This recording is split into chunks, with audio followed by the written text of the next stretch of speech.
My name is Deryl Skelton. I've been an artist professionally working since 1973. I started out as a fashion illustrator in a small town in Nebraska. Went from there to Las Vegas, where I was a portrait artist at the Aladdin Hotel, and did caricature work as well. Then went on to do animation. And moving from there, I went to a newspaper where I did a lot of magazine covers for the Sunday supplements. Got to know a lot of the celebrities in Las Vegas who wanted to have the original copy of the artwork. And then in the early 80s, I went over to the San Diego Comic Convention, and I picked up a job doing the Dallas comic strip for the LA Times Syndicate. Dallas was a very popular television show back in the 80s, and I was fortunate enough to be syndicated by them and have my work across the country. And after doing that, I went ahead and I had a friend of mine that we did mural work, and we did a lot of murals for Las Vegas casinos, and we also did a lot of work for Donald Trump. We did his bedroom ceiling, we did stuff for Trump Tower, Trump Plaza, Taj Mahal, some stuff for the Connecticut home. And then I started doing some work for DC Comics in the early 80s. I did the Blue Beetle, a Western called Jericho Pine. And after that, went ahead and did some stuff for Marvel Comics. And starting in the 90s, did a lot of work for them doing X-Men What If, Silver Surfer, Silver Sable, Warlock. Moving over to DC Comics around 1993, I did Star Trek Next Generation for a couple of years. Various specials, Wonder Woman. I was fortunate enough to work on that. The only time I ever got to draw the Flash, ironically, was as a guest star in Wonder Woman, and the poor guy was unconscious the entire issue. So I'm probably the only guy to draw the Flash for DC Comics who never moved the entire issue. Prince. And yes, Prince did have a comic book. When he changed his name to a symbol, it was introduced in the comic.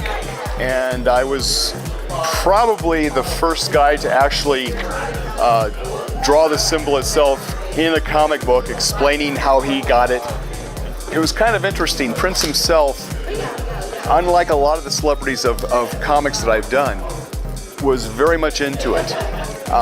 He enjoyed saying that he wanted certain fight scenes. There was a lady reporter in the story, Kirstie Alley. He wanted it to look like Kirstie Alley, who was a friend of his, I guess. These days I'm doing trade shows where I sell my posters, do commissions, and generally see fans who I probably thought I was long dead, but they still show up, and I sign their comic books and do work for them. That's primarily what I like to do. I like to be a storyteller. I trace it back to when I was 4 years old. There was a television program called Zorro, and my mom got me a comic book. And back then, before VCRs, before digital recordings, before being able to even rent videotapes, the only way to recapture a television program or a movie was to have it in a comic book. And there was an artist who I've since learned his name, Alex Toth, a master storyteller. And the idea of seeing things in sequence and the illusion of things moving across the page and the ability to take someone's eye and draw it across the page and tell a story, that I kind of trace it back to that. And I always enjoyed doing that sort of stuff. A friend and I, when we were kids, we did comics for our own amusement. I did dozens of comic books and realized that the idea of telling a story is a wonderful thing. It's a long held tradition in American pop culture. So when I would take my work, when I was working on something for DC Comics or Marvel Comics, I would show it not to people who really enjoyed comics that much, but people who didn't really follow it. And I would show them the pages, and if they could relate to me what was going on without me explaining, I knew I was successful. And so storytelling, I guess, is as much a part to me as the actual draftsmanship. There's some excellent artists, but if they don't have a good sense of story, they really don't belong in comics. I guess stylistically, I picked up a lot on Steve Ditko and his storytelling abilities, but Jack Kirby, I guess, would be the number one guy because of the sheer amount of characters he created, and the way he told a story was pretty much visually how the language of comics is today.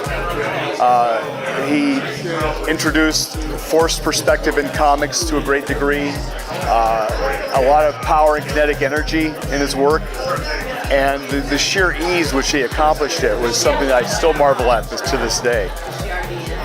Really, whatever I would be working on at the time, superheroes are predominantly what's going on in comics today and have been for a number of years.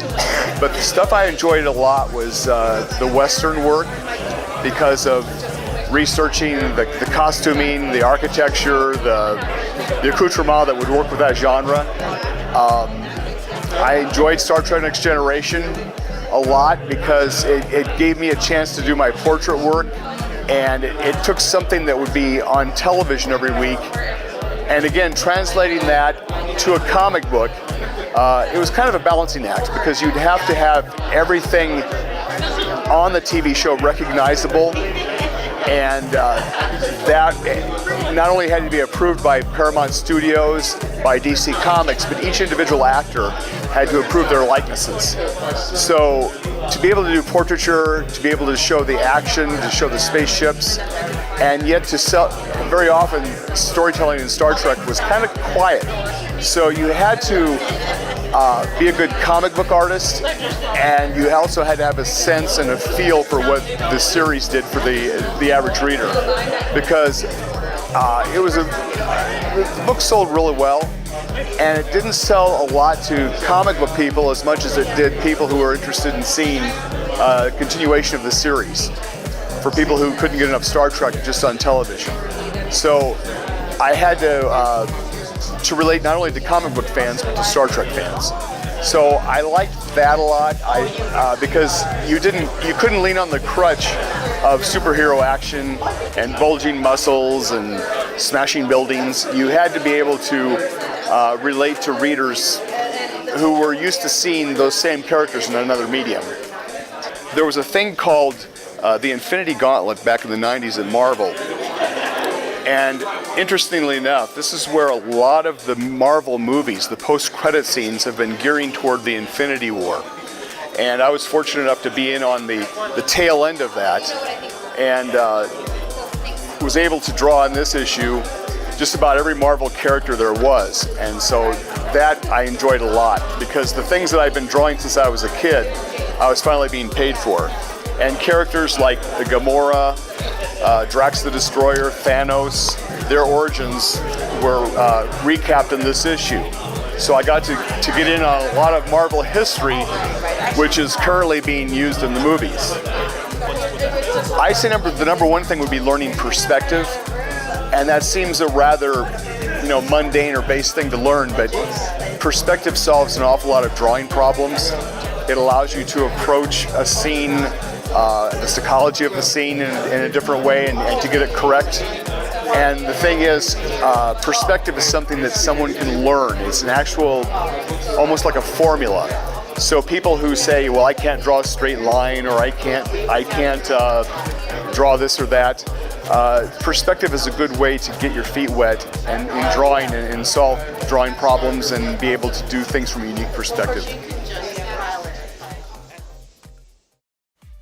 My Facebook fan page is Skelton Artist. My Twitter is @SkeltonArtist. And my website is www, if they still say that, skeltonartist.com. And you'll see usually in any of those places the schedule that I have on conventions. You can look at my past work, and you can see where I'm going to be in the future.